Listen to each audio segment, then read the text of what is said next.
Now available in paperback and e-readers, John Haynes, Taking Care of Business. The man who rules the world breaks in a brand new partner to help him take care of business in this action-packed, all-new John Haynes series adventure. Get John Haynes, Taking Care of Business at paperback and e-readers at online booksellers everywhere. One of my viewers wanted to know if white supremacists got angry if a black man talked to a blonde white woman over a brunette white woman, and do white supremacists value blondes over brunettes? Now, there is a mythology that white men who are white supremacists value blonde white women more than they do brunette white women. However, that's a big lie, and when it comes to the white supremacists, the one thing that they get angry about when black men go out here and even look at their women is the fact that this black man has the audacity to step over the unwritten social boundaries that white supremacy has established. Now, when it comes to the white supremacist is very territorial, especially regarding their women. And because they are extremely territorial regarding their women, they get upset when a black man even just looks at a white woman, regardless of her hair color, and she could be blonde, brunette, a redhead, or even dye her hair one of these crazy colors like pink, fluorescent green, or blue. And that same white man, whether he be from a left-leaning political position or a right-leaning political position, is going to get extremely upset because he is angry that this black man had the audacity to go out here and violate the unwritten social rules of white supremacy regarding social interactions with his woman. Now, when it comes to the white supremacist is a very insecure male, and as an insecure male, he is extremely hypersensitive, especially regarding social interactions with his woman. And that white woman is one that he always wants to make a supreme effort to protect. And he wants to make a supreme effort to protect her because that woman basically is the one who's going to be teaching the culture and institution of white supremacy to the next generation. So he wants to ensure that this woman is in a place where she's safe from these black males. And this is one of the reasons why the white supremacist elevates the white woman to a high position in his society. One of the reasons why he elevates the white woman to a high position in his society is so that she can be out of reach from many of the black men in society and men of other races and cultures, because he wants to ensure that his whole culture is preserved as related to the institution of white supremacy.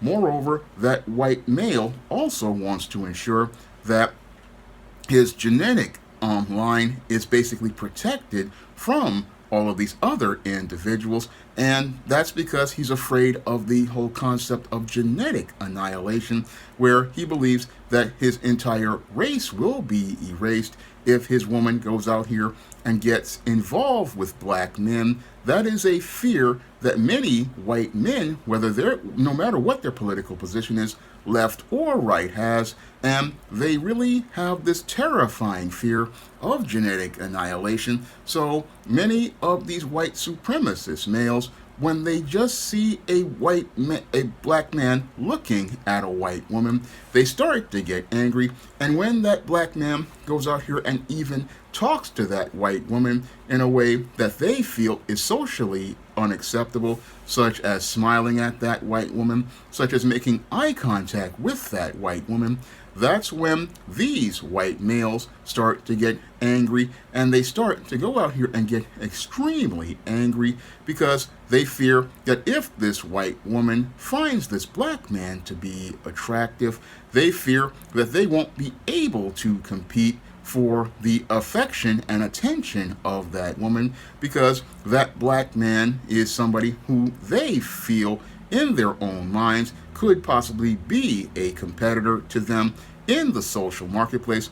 And when it comes to the social marketplace, the white supremacist does not want to compete with a black man for the attention and affection of any woman. No, he wants to be the one who is completely dominant, and he wants to be the one who is completely dominant to the point where he can have a choice of women, regardless of race, to go out here and spread his seed to.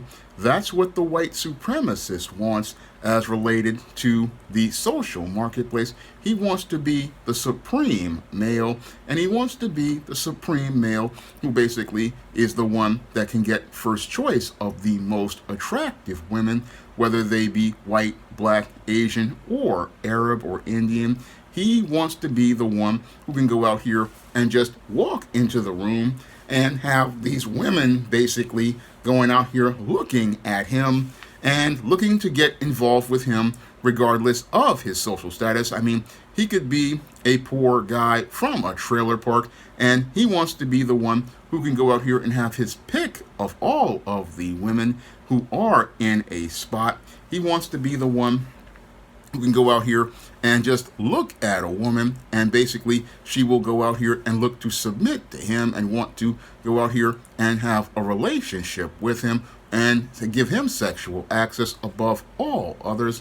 That's what the white supremacist wants. And again, because he wants to maintain this, again, this whole system, what he does is look to go out here and looks to get angry at black men, and even worse than get angry at black men, he wants to eliminate black men as competition in the social marketplace. And to do that, what he does is he's been doing since the days of slavery, demonizing the image of heterosexual black men, demonizing the image of heterosexual black men by creating false narratives based on his insecurities and feelings of inadequacy, where he goes out here and talks about how the black man is some sort of brute who goes out here and lusts after white women, and basically wants to again lust after them because they want to be the ones who say that they are going to be the protectors and providers for white women. But in the case of most heterosexual black men have no real interest in white women. No, I myself, as a heterosexual black man, have had no interest in white women and have never really had much interest in them ever since I was a boy. I mean, most of the women I've had crushes on were black women.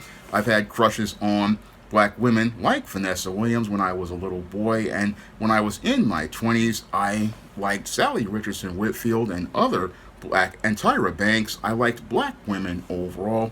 But the white supremacist, again, is an insecure individual, and as an insecure individual, he basically fears any social interaction that a black man like myself has in any situation, and he fears that his woman will basically be misled by a black man and basically give into her so-called lustful feelings. And again, that comes from his insecurities regarding his need to be territorial over his white woman. And what happens to a lot of these white men is they basically, again, create a mythology around black men that leads to many of the white women out here becoming extremely curious. And as those women become extremely curious, they start thinking about mythological ideas like the black man's penis being larger than the white man's, and basically start fetishizing black men, and looking to get involved with a black man. And usually those black men basically fit a fantasy of being a dark-skinned, bald-headed brother. Usually that's the type of guy that some of these white women who do fetishize black men go after. But in most cases, it all comes from a place of insecurity of the white male. I mean, he gets angry if a black man talks to any white woman. I mean, in many cases, a white supremacist is going to get extremely upset if a black man talks to any white woman, because again, his insecurities regard his inability to actually compete in a real social marketplace, because he's in a social marketplace where he basically has been given the advantage. This is one of the privileges he has been given in the system of white supremacy. He has been given a privilege of basically being able to have that advantage. That's something you see on the old classic TV show Star Trek that many people satirize and parodize, that you have Captain Kirk, the white man, who can get with any woman, even if she's green like Vino was on Star Trek. I mean, but when it comes to the black man, he's got to be presented in an asexualized way, and that's because, again, these people who run these media companies don't want you to see a black man like Ben Sisko being masculine and strong and having any sort of sexuality. They don't want you to see a black man radiating that masculine energy and having that masculine presence. No, they fear any black man being involved with a white woman will stimulate her emotions and stimulate her emotions to the point where she starts to get attracted to that black man. This is something that many, again, white supremacists get upset about, because when they see that black man just being in the presence of that woman and just basically just casually talking to her, they fear that this could lead to a personal connection where the two of them could start vibing and possibly go out here and possibly look to go out here and go out for coffee or hook up. This is why a lot of these white businesses don't want to see a black man in their office or their workplace or their schools. A lot of times what they want to do is segregate black men and keep them from coming in those places, because they fear that if a black man were to enter those spaces, they would basically be someone who would, one, stand up and be distinct in a room full of white women. This would basically pique their curiosity, and if it piques their curiosity, they fear that this black man could go out here and get attention from these women, and possibly, if they got attention, would be able to go out here and get sexual access, where these women would possibly go find a private hotel or some little private spot, go out here, strip off their clothes, drop the skid mark jockey draws, and allow her to get a taste of the chocolate rod from, and be able to get that taste of chocolate. This is what many of the white supremacists fear. They fear this with just terrifying fear, and this fear is the thing that basically lays the foundation for terrorist organizations like the Ku Klux Klan, and race incidents like we had here in New York in the 1980s, where, like the Bensonhurst incident, where a white Italian female started a rumor that black men were coming to the neighborhood, and because she told that lie, what that did was lead to that whole neighborhood getting into an incident which led to the murder of Yusef Hawkins. Now, Yusef Hawkins was just coming down to Bensonhurst to go look at a car. He thought that he was free to go do this. Unfortunately, what happened was, because these white supremacist males heard this rumor from this white Italian woman, this led to a riot that led to the death of Yusef Hawkins. And again, this is how hair-triggered these white supremacists get, because a lot of these men are insecure. A lot of these guys know that they can't compete in the social marketplace, because a lot of these guys, if it wasn't for their white skin and they had to compete on the merits of their character, they know they could not compete because they were just either corny, or they just, again, lack personality or charisma, or they just come with, the only thing they've got is job security from the system of white supremacy. So they really bring next to nothing to the table in terms of values and character. And if it wasn't for the system of white supremacy providing them an advantage, most of these corny white guys who would be out here would have lost their access to their women a long time ago. And this is why they needed to participate in acts of terrorism like the Bensonhurst incident, and incidents like the destruction of towns like Rosewood, where a white woman told a lie that that she had been attacked by a black man, and really she was having an affair with another white man, but wanted to distract people from the fact that she was basically doing some ratchet stuff. And again, when it comes to these white men and their insecurities about black men, this has been going on for centuries. It's something that many white males don't want to talk about, because they fear, again, having to compete in a fair social marketplace, a fair social marketplace where they have to deal with black men again, going after their women.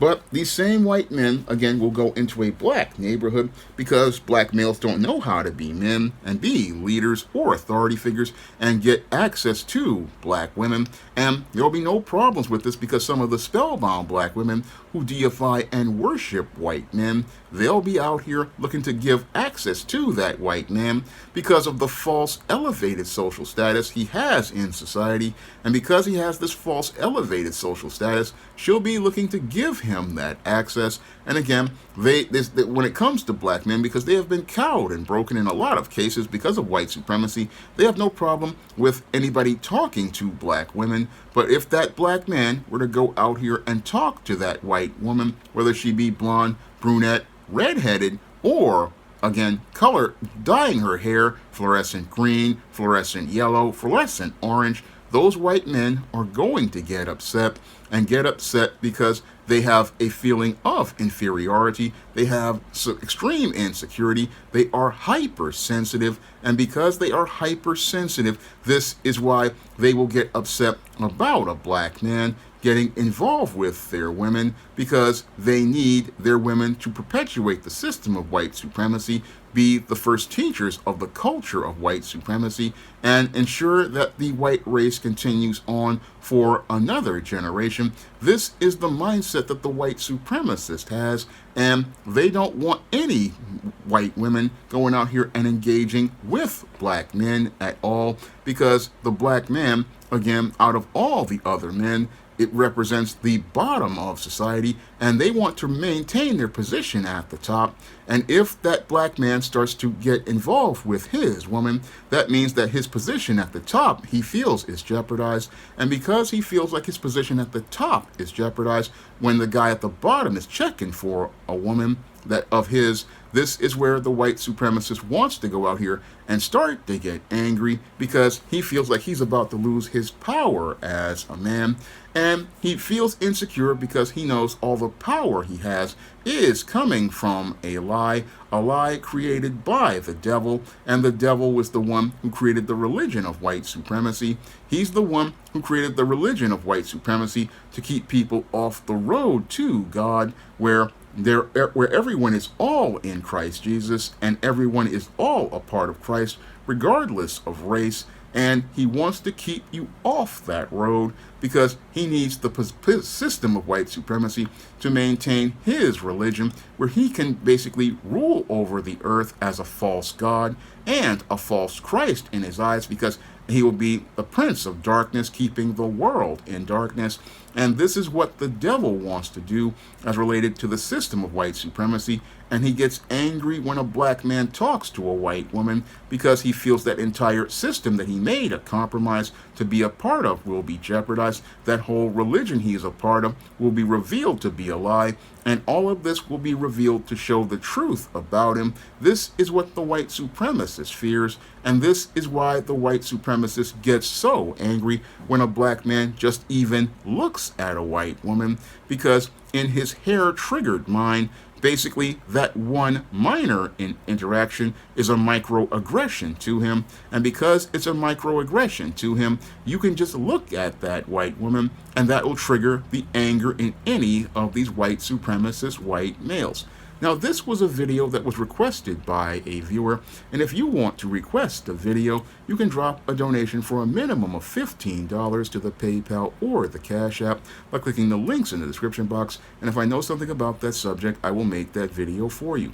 And if you want to pick up some of the books on the SJS Direct imprint, and be able to check out many of my books. You can find all of those books on Amazon.com in paperback and Kindle format. You can also find them at other online booksellers like Draft the Digital, Google Play, Barnes & Noble, and big box retailers like Walmart and Target. That's all I have to say for this video. You can comment, rate, and subscribe. Now available in paperback and e-readers, John Haynes' Illuminati, the man who rules the world, takes on the head of the global elite in this all-new action-packed John Haynes series adventure. Get your copy of John Haynes' Illuminati in paperback and e-readers at Amazon.com and online booksellers everywhere.